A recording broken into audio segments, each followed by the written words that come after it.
you're going to have to learn how to dance in the rain. You have to find your joy despite situation or circumstance. I don't care if it's you cutting on a feel-good movie, you got to turn on a song and dance. You're going to have to figure out, how do I find my joy even in the midst of all of this?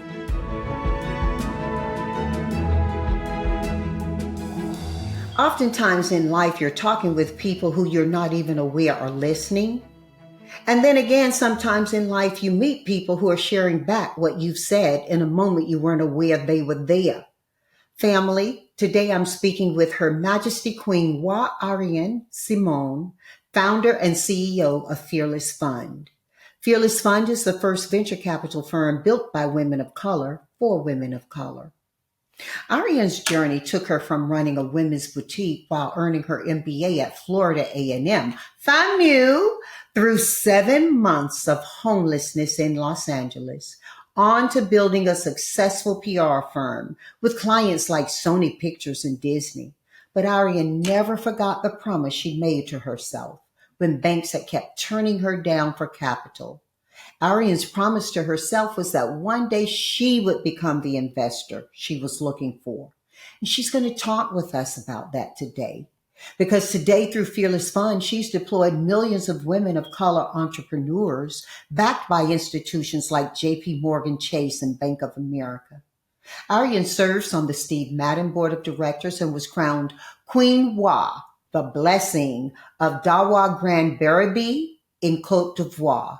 And she did that after opening a leadership academy there.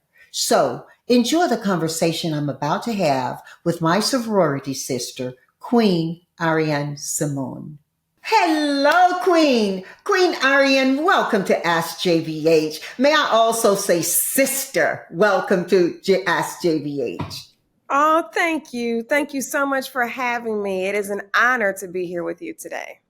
Oh my goodness, I can hardly wait for the conversation to start because your journey is so powerful. I mean, you're the perfect example of what faith and grit and vision can build. And that's what a lot of people are looking for today, regardless of where they stand or sit politically, economically, or even in the faith realm. They're looking for answers, and some are looking within and some are looking without. So I can hardly wait to hear what you've got to share because, now you correct me if I'm wrong, but from your days at FAMU, y'all, that's Florida A&M University. Okay. You have been a universapreneur. That means you've been running your own women's apparel store at the mall. You went through homelessness, and then you rebuilt your life in Los Angeles that ultimately led to the Fearless Fund. I think every chapter of your story just carries some spirit of determination and purpose. Please, please, please take us back to your earliest years. Take us back from birth. We want to know it all. We want to learn it all and get us up to when you were balancing school and running your business. Oh, thank you so much. Well, if we're taking it back to birth, people said I would have sold my mother's placenta had I known it had value. That's how I love business. I have always loved business from coming out the womb. As a young child, I had a lemonade stand. I was one of those kids with a lemonade stand. My mother still brags and talks about how I paid her back her investment as a kid. I learned the art of fundraising actually when I was a child. So often when it comes to being a Girl Scout or being in different civic organizations, a lot of the parents do the fundraising. My mother said, no, you will have to make all of the ask yourself, but I will give you my address book so you'll be empowered to. So fundraising as an adult was no big deal for me because I have been asking and fundraising since my childhood. Even at the age of, I want to say I was probably 8 when the local UNCF had me as the number one fundraiser. By the age of 10, the local NAACP had me at the number one fundraiser.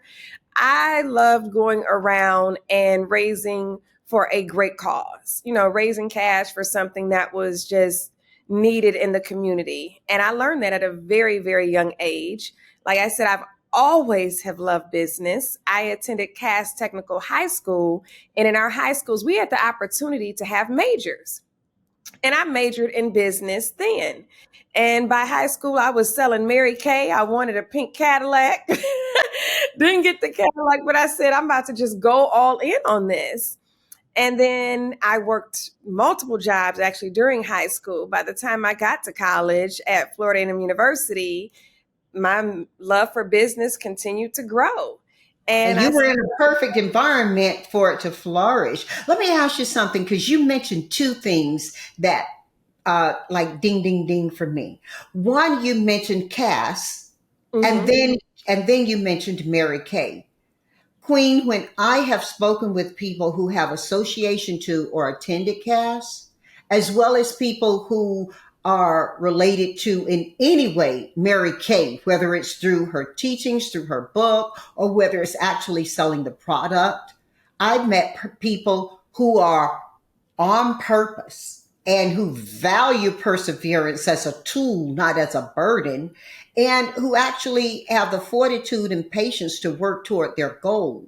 And you're that person. What is it about Cass? What is it about Mary Kay that works with the clay of the human? I'm going to take that, I guess you would say, a step further. It was more so the environment that I was in growing up in Detroit, in addition to Cass and Mary Kay. And I say that because at that time, in the 80s and 90s, our mayor, Coleman Young, he had a mandate that stated that the demographics of the city had to match the demographics of the contracts. So growing up in Detroit at that time, I was able to see Black wealth. The city was 88% African American. And because the contracts had to match the demographics of the people, we didn't even pay the cable bill to AT&T or Xfinity. We paid it to Barton Cablevision, who was an African American, yes, man that had a net worth in the hundreds of millions at that time, but he was somebody we could go down the street and see. So it was very touchable. It was very tangible for us being in the city of Detroit, seeing our leaders, our entrepreneurs, all succeeding, and they looked like me. So I knew visually what was possible. Please forgive me. You're just really got me popping here. Very seldom have people I've come across, and I've come across a lot of people across the globe. Uh, have they had any understanding of what Detroit looked like during that time beyond Motown came out of there? Not Motown was there, Motown came out of there, and that the auto industries failed. You were living in Detroit and growing up in Detroit at a time when your neighbors and when people who you had direct access to were succeeding. You saw what success looked like, and it sounds as though you grew up in a home where success was not only possible, it was expected. Correct. Very much so. I would say that Detroit has gotten, unfortunately, a bad rap even at that time, due to whether it was crime or the crack scene or anything like that. I love to look at Detroit through the non-crack lens only because there were so many things that were thriving that just get brushed under the rug. And I'm like, no, you would believe this, the amount of middle class we had, upper class we had, the doctors, the lawyers, everybody, the entrepreneurs, so many successful people. And you are correct about my household. My father was an attorney and my mother was an engineer. So yes, success was not, it was just the norm. It was definitely the norm. We didn't get rewarded for good grades. It was expected of you. I love that so much.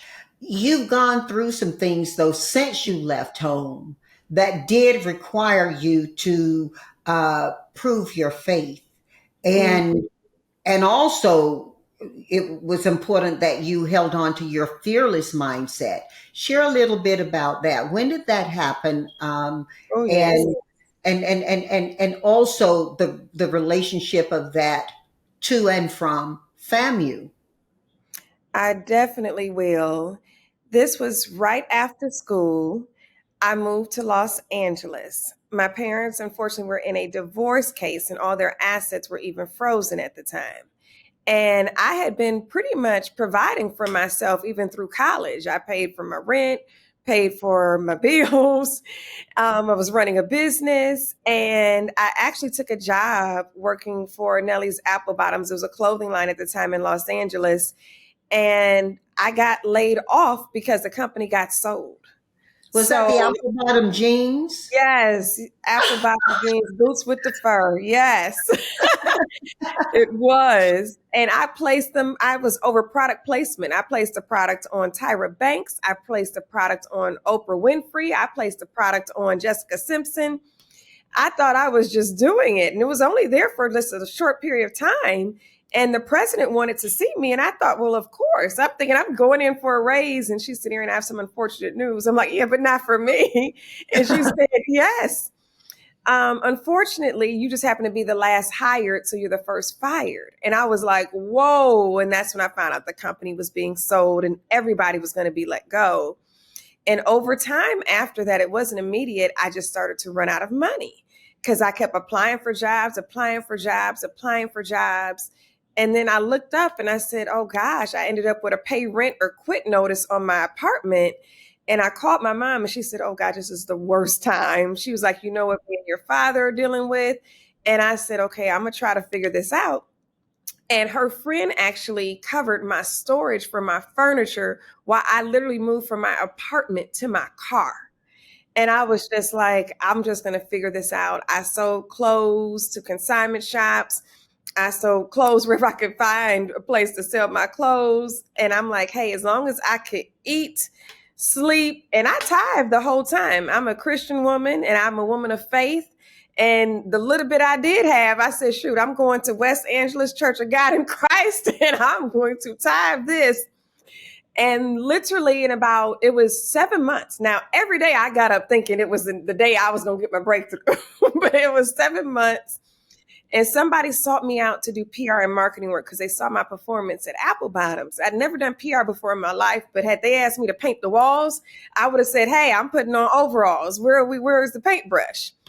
And I said, okay, I just went all in, and they referred me to somebody who referred me to somebody. And in 2 months, I looked up and I had like 7 to 8 clients, but it really showed me that being in business was my destiny. I said, okay, God, I left entrepreneurship and took a job because I thought there was stability.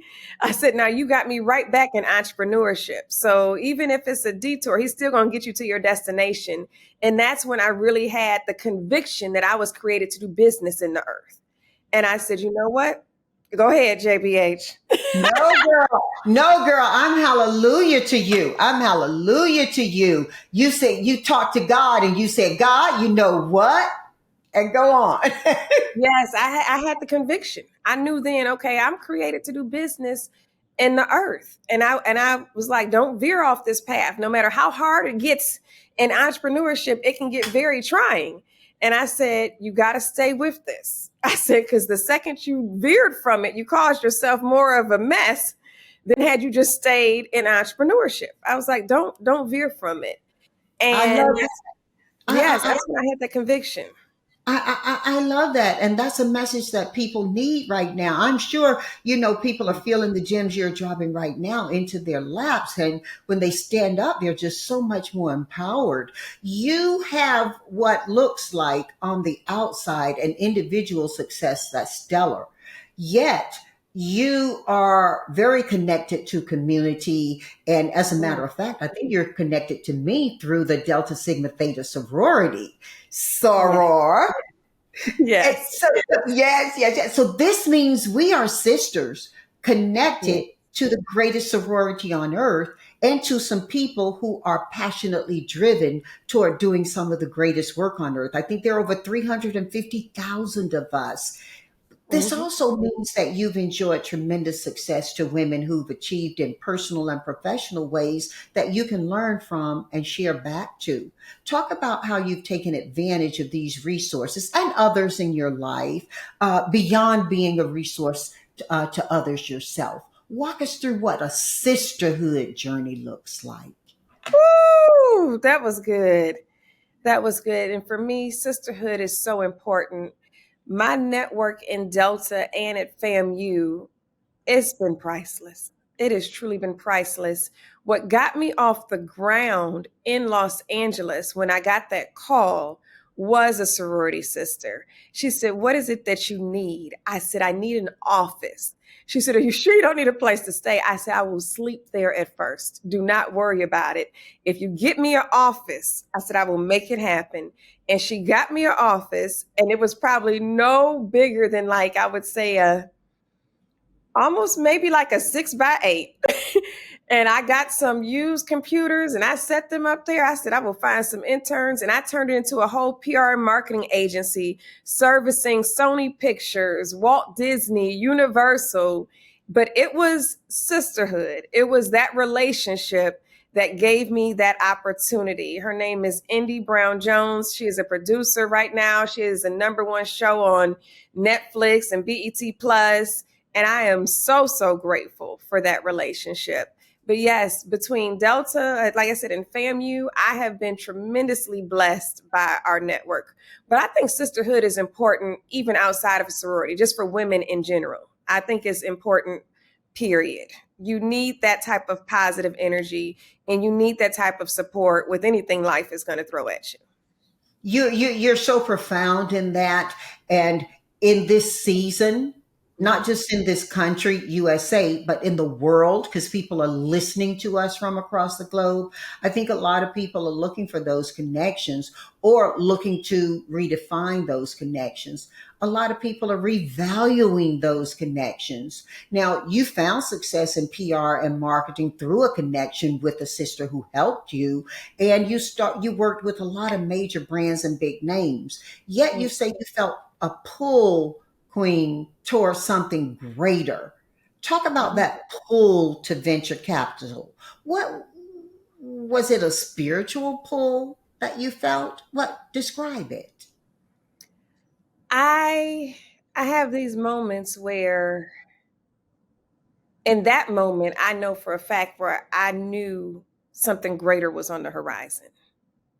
I think I had the feeling before I knew specifically what it was. I said, I'm supposed to be used for something greater. And then God just started dropping buckets of things. And that's when I was like, okay, I got to catch this. I have to catch this.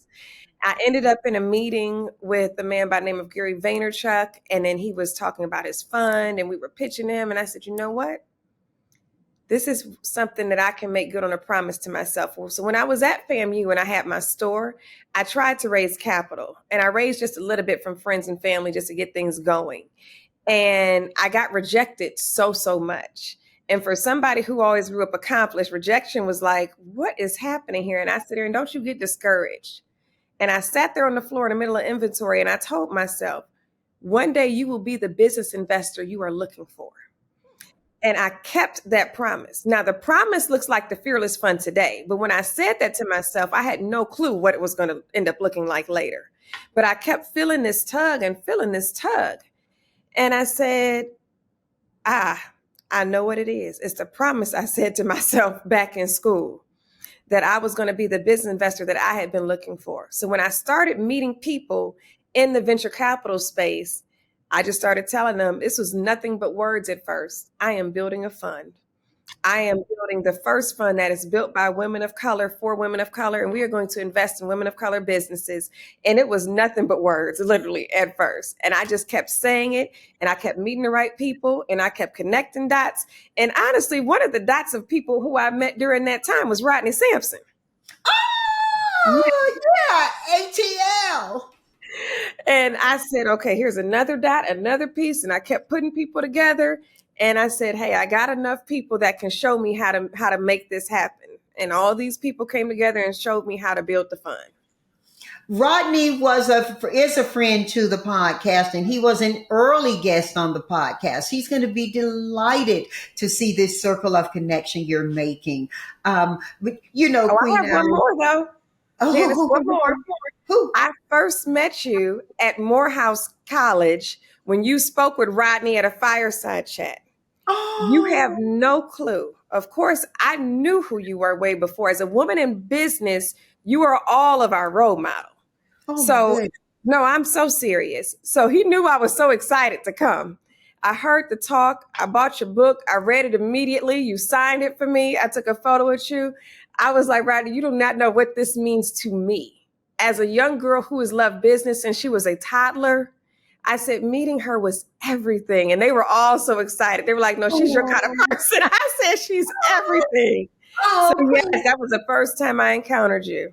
Queen, you're lifting my heart with that, not because of the compliment of it, but because of the success, the value you've been able to take from every phase of your Mm. life being shared with us right now. Because you're messaging direct content to people's ears. I think you're messaging some very strong and soft content subliminally to our hearts.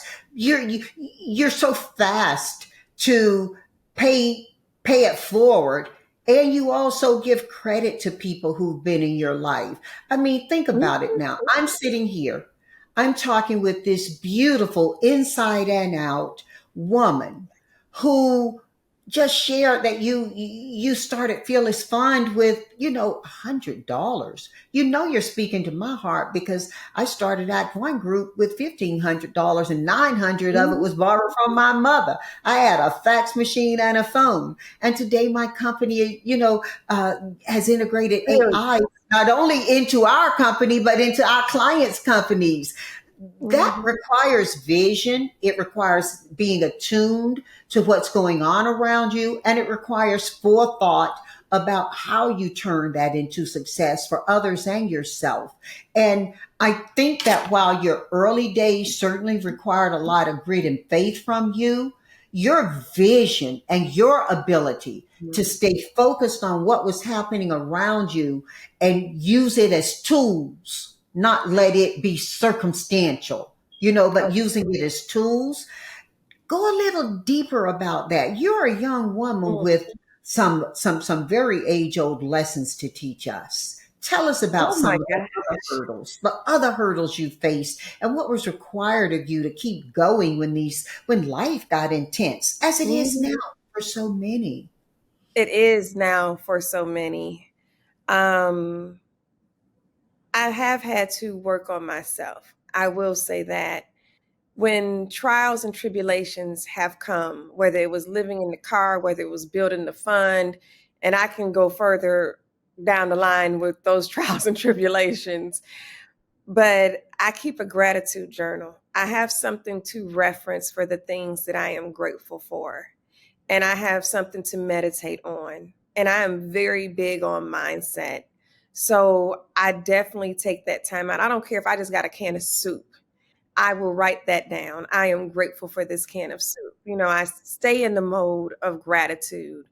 I do have a saying though at our firm, stay on it till it manifests. Like until we see it come to fruition, we keep going. We keep going, we keep going, we keep going. Especially when we know, of course, we're in the right direction. I don't believe in just a whole lot of vain work. If you're in the wrong direction, you need to pivot. But when we know we're on to something, it's like, no, we got to stay on this until it manifests. Um, a lot of prayer, a lot of good community.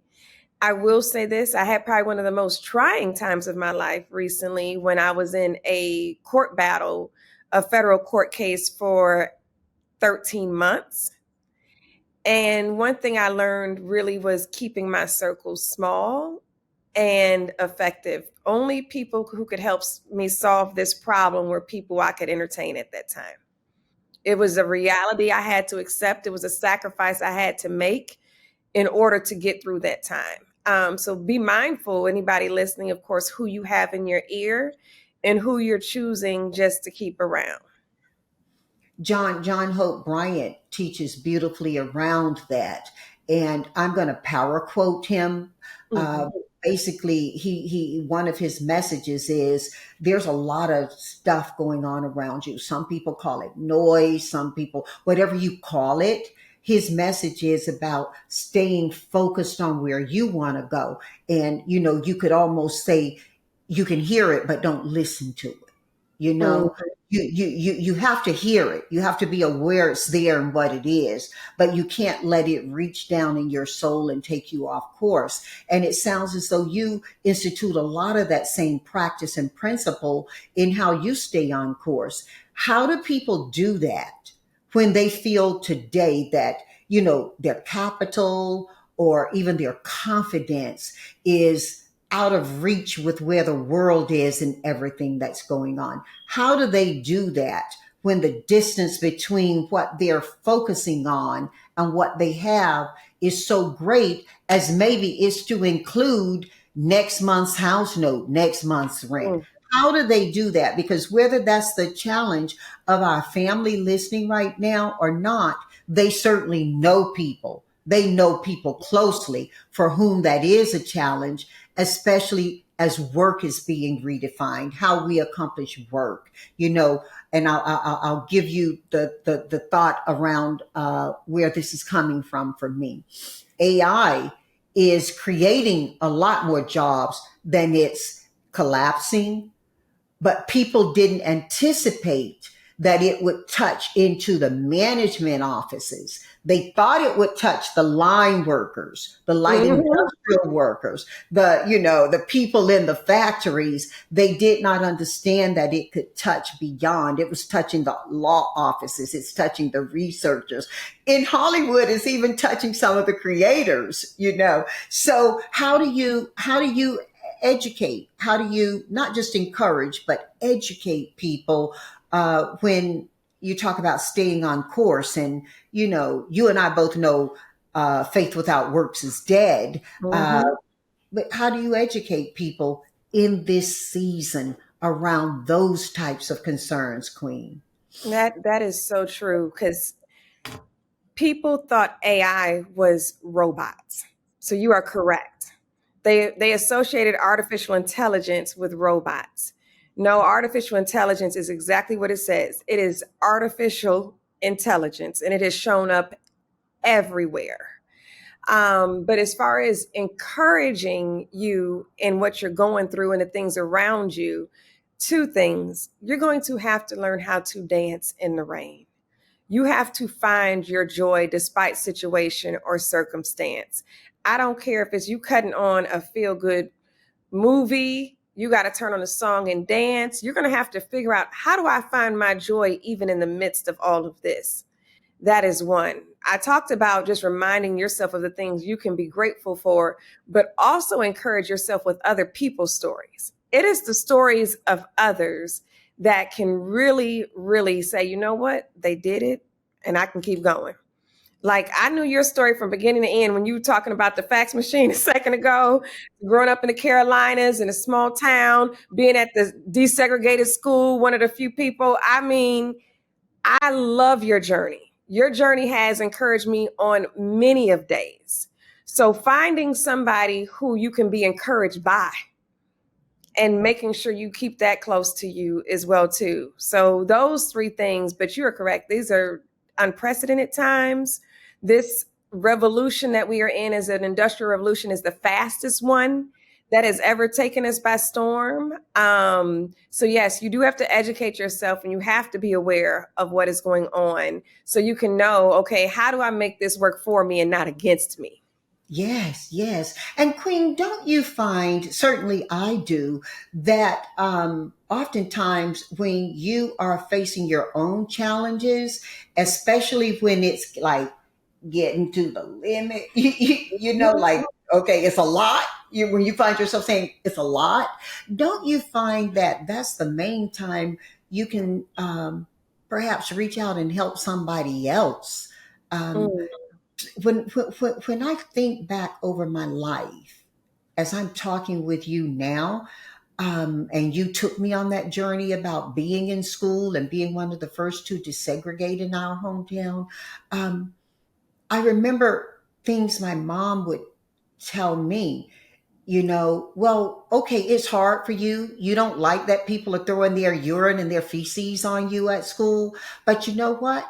When you get home, I got clean clothes waiting for you and a shower. You can clean yourself off and you can go teach somebody else what you're learning at that school.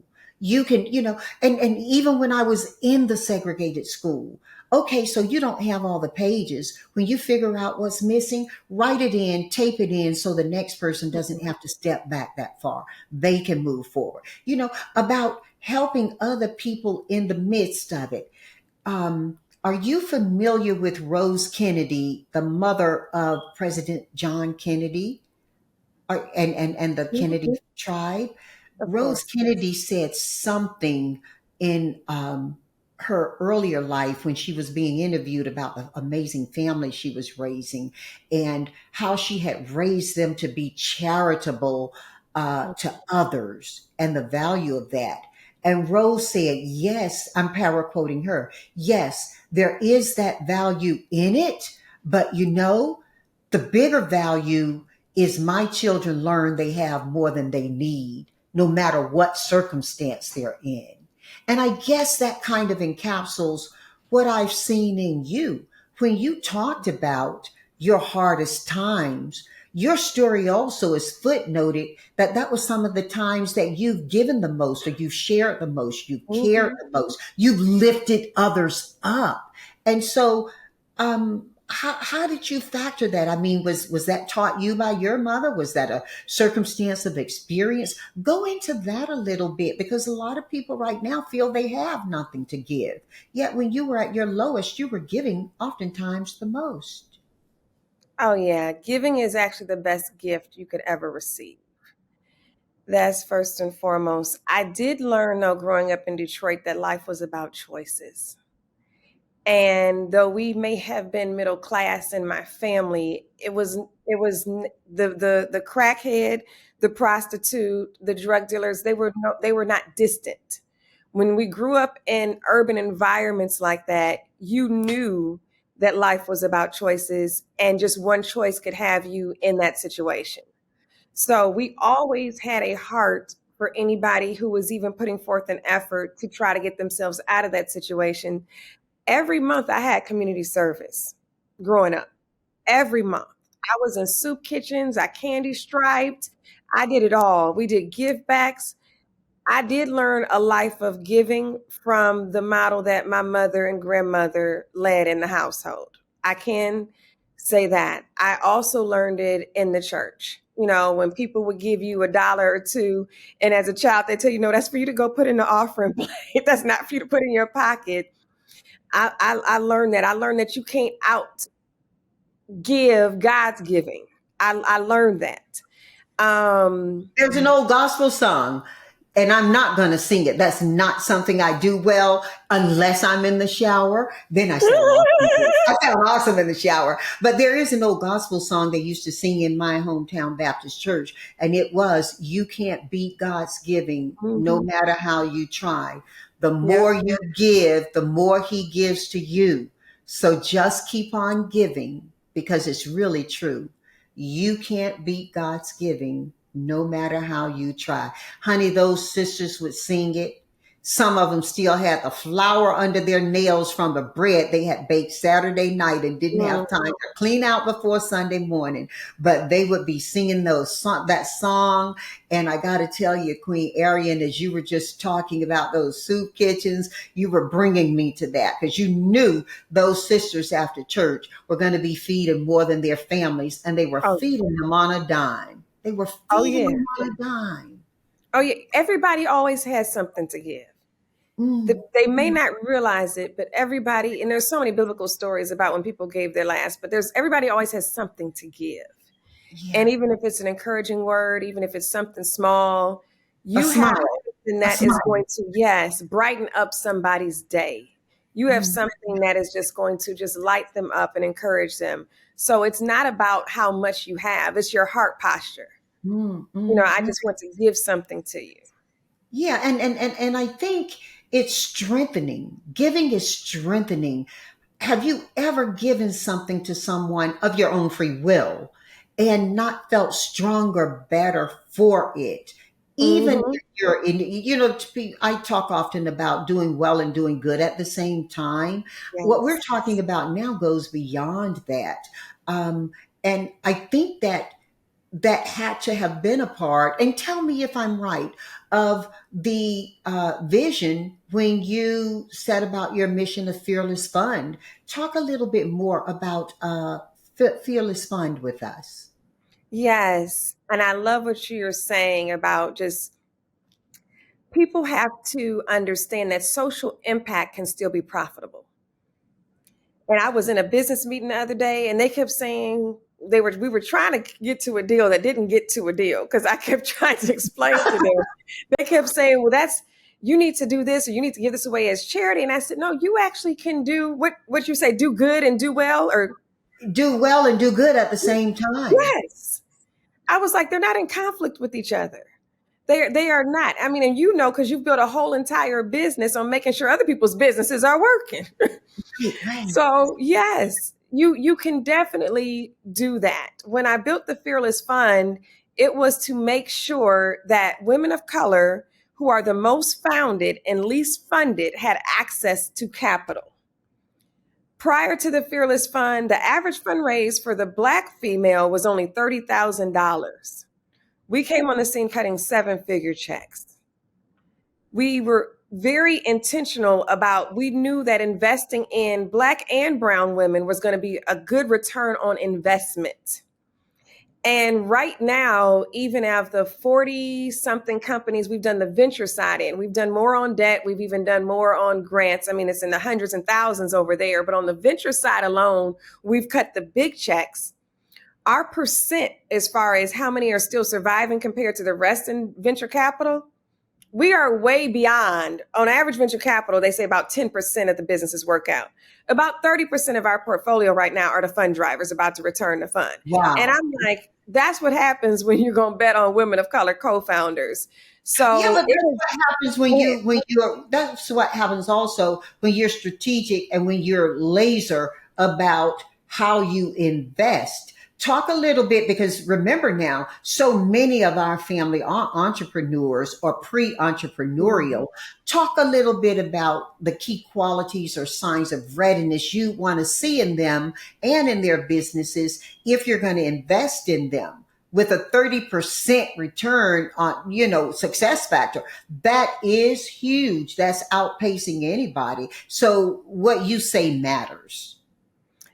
well, to have your business ready for venture dollars, there are a few things. One, all businesses do not need venture capital. You may want access to capital, but there's different options of capital. Venture capital is aggressive. Venture capital wants you to have a certain speed, a certain velocity to it. We're looking for businesses that grow and scale at rapid rates that can exit in 5 to 7 years. That's not for everybody. The successful $15 million a year revenue company is still successful whether they get venture capital or not. But if you're looking for venture capital, there are 4 things we look at. We want to make sure that you have a good brand story. We want to make sure that you have a great product. We want to make sure that you have a great team in place because you have to be able to execute on what you sold to us. And we want to make sure that you have traction in the marketplace, meaning we need to know that people actually want what this is that you're building and you can actually prove that. So those are the top 4 things that I would say for readiness that are just would have to meet the eye for us to even take a look. But so often what we do gets, I guess, so glamorized. I'm like, everybody doesn't need venture capital. And it's really okay. You can build a successful business without it. But for those who are looking for it, I would say those 4 things. But if you're looking to, on the other side, to invest, I always tell people that if we can diversify the investors, we can diversify the investments. To make sure that it gets into more different people's hands. And investing, I actually got from a lesson of my grandmother, who was a domestic. So my grandmother had a stocks and bonds I mean, portfolio. audience, some of our audience are not familiar with the term domestic. Explain what the work of a domestic is. My grandmother was cleaning houses. Yes, she was cleaning houses and taking care of homes. And there was a rich white home that she was taking care of. And their financial advisor walked in one day and she said to them, I don't have what they have, but show me where they put their money. I want to put my money in the same place too. She said, yes. And Grandmama's. oh, yes. She literally, when my mother got ready for college, My mom was applying for scholarships left and right. And my grandmother said, "What are you doing that for?" And she said, "Well, I want to go to school." And she said, "Well, you can go to school." She said, "Yeah, but I got to make sure it's paid for." She said, "I'll pay for it." And my mother was thrown off. And she said, "Well, how?" She said, "I can send any of my kids to college, cash." And she pulled out her portfolio and she said, "This is what I've made through the years." She said, "And I've also got 3 houses." My mother was in shock. And she said, "Yeah." She said, "Me and your dad didn't have much." She said, "But what we did have, we did much with it." She said, "We might not have had much, but we did much with what we had." And that was a lesson, because then my mother then invested. And then here I am as an investor, as a profession. So yes, we've got this through And examples. you were going to let that message, that teaching slip right underneath us. Girl, I'm telling you, when you talk about success, breeding success, this is how it looks. And I'm so blessed. All of us are so blessed for you to be sharing that with us. That strength, that wisdom, and wisdom is knowledge married to experience wisely. That wisdom and that I would say that breeding that you had not only helped you to start, it helped you to sustain. Mm. You mentioned Fearless Fund facing a lawsuit. It's my understanding that that may have been one of the most defining moments in the conversation around diversity and equity uh, in the marketplace. You stood firm in your mission, Queen, without Mhm. dwelling on the case itself. Don't do that. I'm Um, okay either way. how how do you define success in moments like that when your faith and purpose are being tested and it's right at the bone? How do Whew. you? And I'll be honest, the first 4 months were very dark for me. The first 4 months were very, very dark for me. We had people, investigators, folks coming by my house. It wasn't safe for me to be in my house when this all first kicked off. I had to go stay somewhere. I mean, it was a lot at first. I know the moment that we got sued, I thought it was a hoax. I thought ChatGPT had written something wrong and that went viral. I literally thought it was a mistake that day when everything hit. And then when I realized, we pulled up the filing, that we really had a federal lawsuit on our hands, it was shocking. It was disturbing. And it was even more disturbing because they were trying to accuse us or allege that we were discriminating and we were in violation of a civil rights law that was put in place to help African Americans, the formerly enslaved, survive and succeed. And I said, this is wrong. So I had a lot of dark moments, I would say, in the first 4 months. After that, I had made a decision: I'm going to enjoy my life and dance in the rain, and I will get through this. But at first, it was very overwhelming. It was a lot of things going on, and it was just a lot to even keep up with and emotionally process. That, like you said, we were the inaugural defendants in one of the most defining lawsuits of our time. We were the tip of the anti-DEI war. And I didn't even know this was coming about. Our investors, which are major Fortune 100 companies, were getting threatening letters about their funding into us. And I couldn't believe what was taking place. But like I said, I really had to center myself around people who could help us solve our problem. And I That's don't when even that know. circle stays small. Oh, very, very small and very, very quick. And then this angel walked into one room. It was a closed door session. And I want to say Baltimore, or where were we at? Where was the MNSDC thing at? Baltimore that year? And And it was you that walked into the room. Yes, and we're definitely, not to share what was all going on, but definitely guiding on how to maneuver and come up with actual solutions in such a time. And I'll Yes. tell you, it's breeded from my home as well. So much of what I've done in business and what I've shared in life have come from that home in Tarboro, North Carolina. The language may change and I may edify it differently to people depending on where they're coming from, but the message is the same. And we grew up in a home where our mother and father taught us. We grew up in a home with a mother and father. And I think that was an advantage to us during that time because, economics being very small in our hometown, it gave us a lot of strength and a lot of support to see two people working together, even if they didn't agree on the method, they agreed on the path. And so they came together.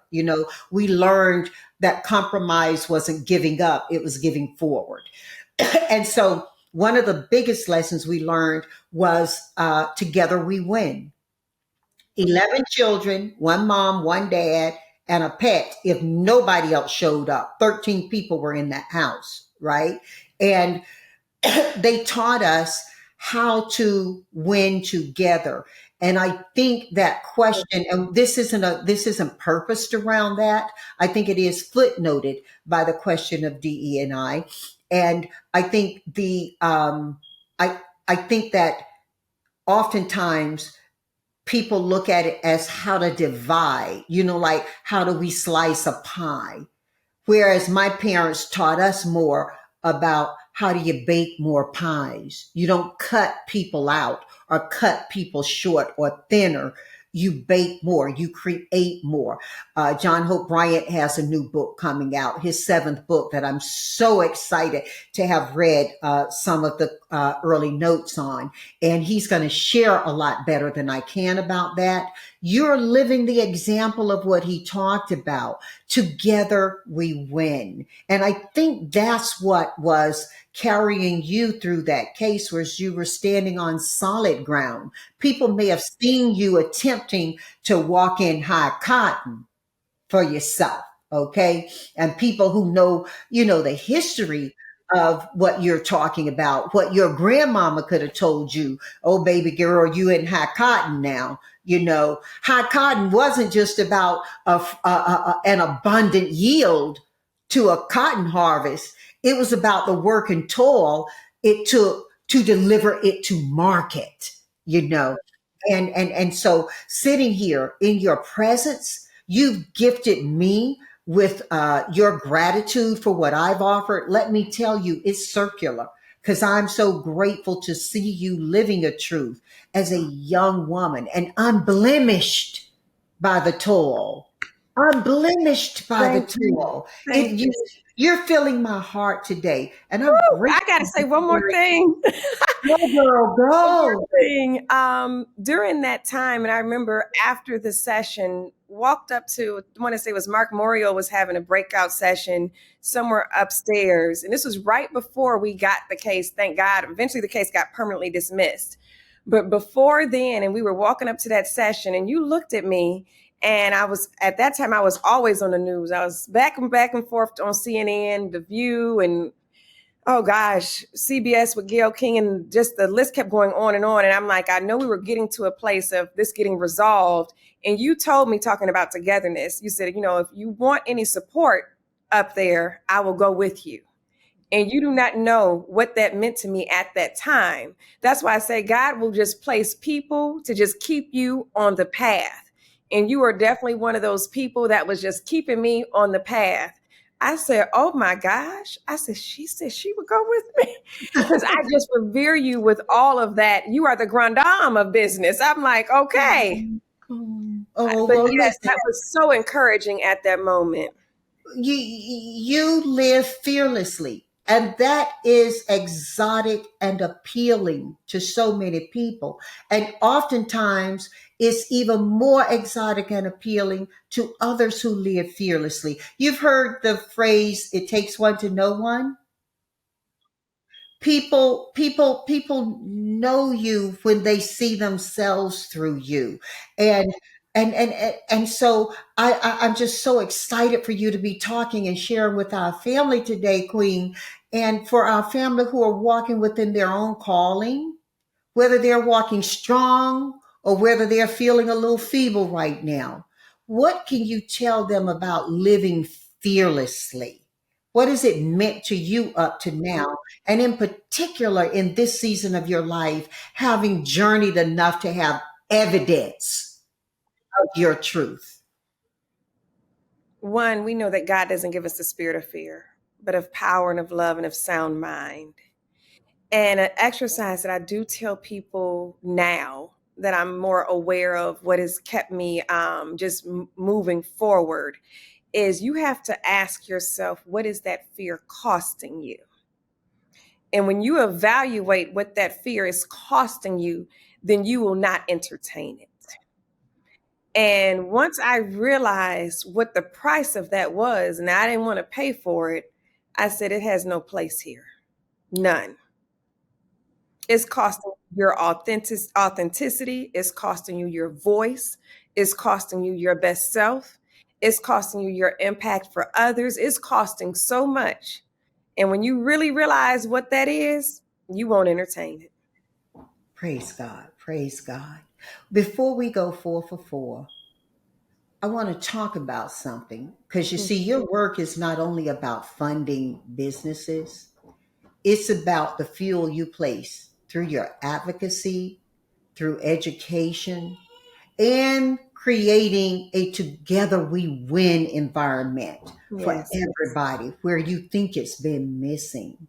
For Mhm. our family who want to support the work you're doing through Fearless Fund and Fearless Foundation, tell them how. Oh my gosh, so sweet. I've always, I guess, me just being a giver and generous, I'm always looking like, okay, well, how can we support and how? Um, if they want to donate to the foundation, they definitely can. That's always available. You can reach us online at fearless.fund and click for the foundation. That's always an option. Now, when we have events, just stay tuned in. We're at fearless.fund on social media. We've got a lot of big announcements coming up. We recently started our advocacy initiative, Fearless Freedom, which is advocating for global economic inclusion, making sure that people around the world have fair access to capital. And it has truly been my joy. So if you see us with an event, just come see us, come support. I'm just grateful. But no, thank you. Thank you. Thank you. Oh my goodness, no, we're thanking you because we know that everything invested in you is going to dynamically explode into the world in some real good ways. You ready to go 4 for 4? Oh, go ahead. All right, Sarah. So I'm going to ask you 4 questions. You'll give me 4 answers to each. There are no wrong answers. And the first question is, you get to host the dinner evening. Tell us who's at your table and why. Oh my gosh. These people all have to be in the living. What? No, no. Now listen, you're inviting 4 people. They don't have to still be alive. Okay? We just would prefer they not be humanoids. They have been here. Okay? Oh my gosh. I'm just gonna give the first people who are coming to my mind. If I'm able to pick from past and present, Yes, you and are. I'm sitting right now in Accra, Ghana, would be Dr. Kwame Nkrumah. He was the first president of Ghana for the independence when it became independent. And he also sat with the likes of Dr. King and Malcolm X and so many of our civil rights leaders, helping them mold and build progress in America. So that is one, and would be my why. Oh my gosh, I gotta go to the living now. I'm like, if I were to stay there, it would have been like a Madam C.J. Walker. I said, well, how could you have that when you have JBH right here with you? You'd have to come to the table. You have And to be at the table. she's And one of my sheroes. yes, I'm not saying that because I'm on the podcast with you, but no, you'd have to be at the table. Um, Another person that would be at the table. Oh, I guess people probably say the usuals. They're probably speaking of, Oprah or the usuals, but that's just not even who I am. So let me think of 2 more. I gotta go quick. If I go past, there is a queen named Queen Tai, and she was a queen in Egypt, and she to me was just a creme de la creme. She was a global strategist, and she was the first queen on record of being able to communicate with the heads of states globally that they even allowed to sit at the table with them. And she was just amazing. Her son went on to marry Nefertiti. Okay, I want another male at the table, and I want somebody more unexpected. More unexpected. I want to speak to, I don't know why this just came to me, but I'm going to just roll with it. I want to speak to Mark Zuckerberg. I do. I want to speak to Mark Zuckerberg. I wanted to speak to somebody who built something that was extremely disruptive. I wanted to speak to somebody who was politically somewhat controversial. I was interested on how they've navigated all of the things they've navigated. So I'd want to speak to him to even hear his perspective. I'm very big on diversity of thought. I can't have all the same people at the table. So, yes. I love your dinner party. Thank you for including me there. I love your dinner party. We should have dinner regardless of whether the others show up. Okay. Yes. So let's go 2 for 4. What music are you listening to and why? 4 pieces. Four artists. Oh gosh, I don't know if I could do a 4 because I'm gonna tell you why. I'm so into just good music. I can't even probably tell you half the names anymore. And right Uh-huh. now, I'll give you 4 genres. I will do I'm a piano, which is South African. I will do Afro beats. Yeah. And I will do gospel and I will do hip hop. I'll give you genres because right now I can't even think of certain names. If I hear it and I like it, I just groove to it.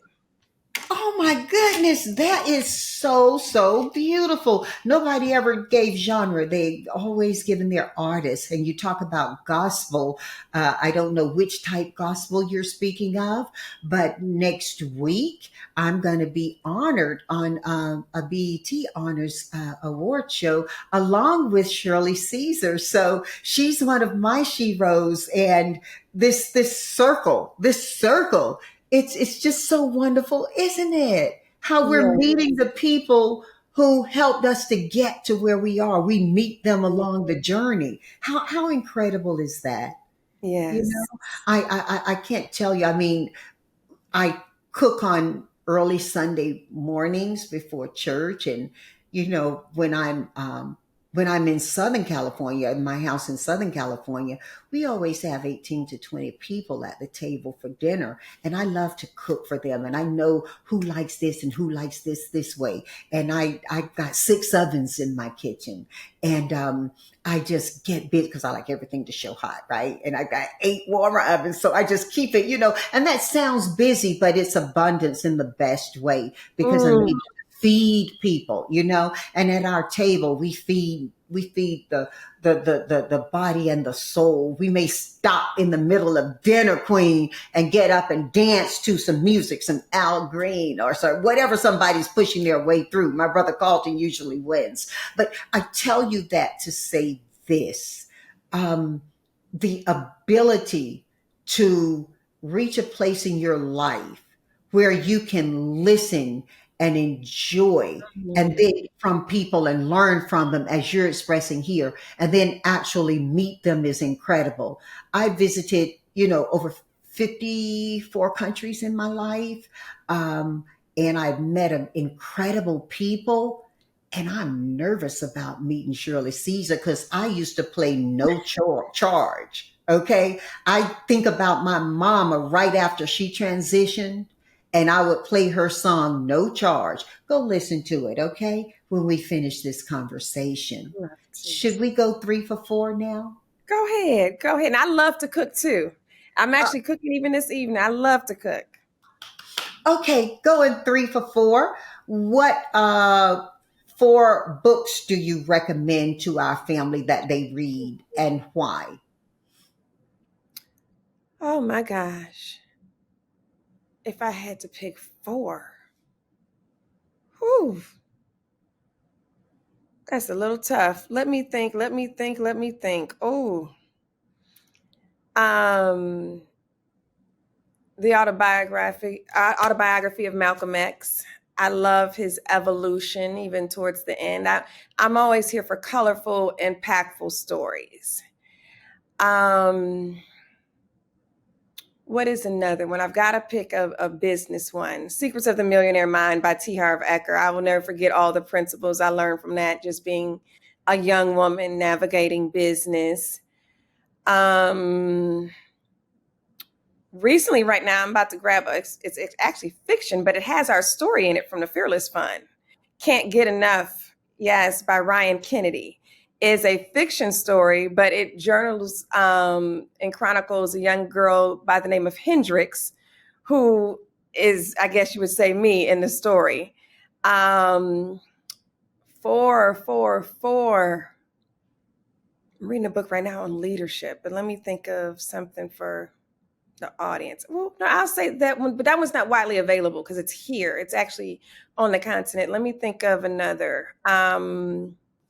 Do I pick one of my own? Like, do I pick one of my own? I have one called Fearless Money Mindset, but I have a new one coming out October 6, 2026. But Fearless Money Mindset, and it talks about having the right mindset as it pertains to abundance. The tagline on it says, people have more fear in being broke than they do faith in abundance. And it's about making that shift. Perfect. And so now we're ready to go 4 for 4.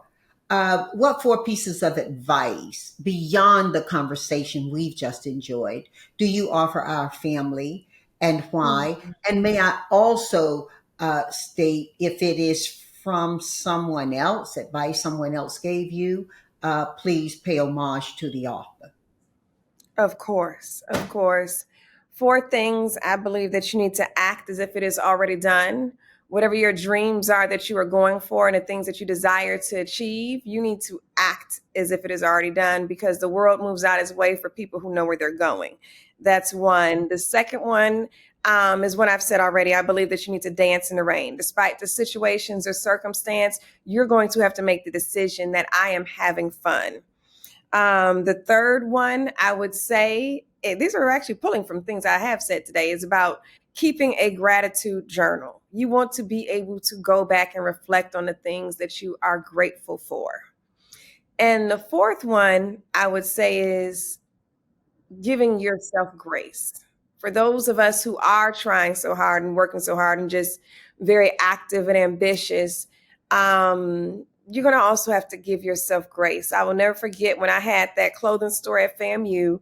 I gave up on that store because it had so many ups and downs, and I thought that I was not succeeding. I keep those financials on this computer to this day because the business was actually profitable. I thought I was failing, but what I was not doing, I wasn't failing. I just wasn't patient. So I say, give yourself some grace. Amen. Amazing grace. Amen. Oh, Queen, it has just been a delight to have you here at Ask JBH. And you know you're welcome back anytime you want to come. You're in the family. Please, if I could ever do anything for you, you just reach right out. You have my head, you have my heart. And from my heart to your home, God bless.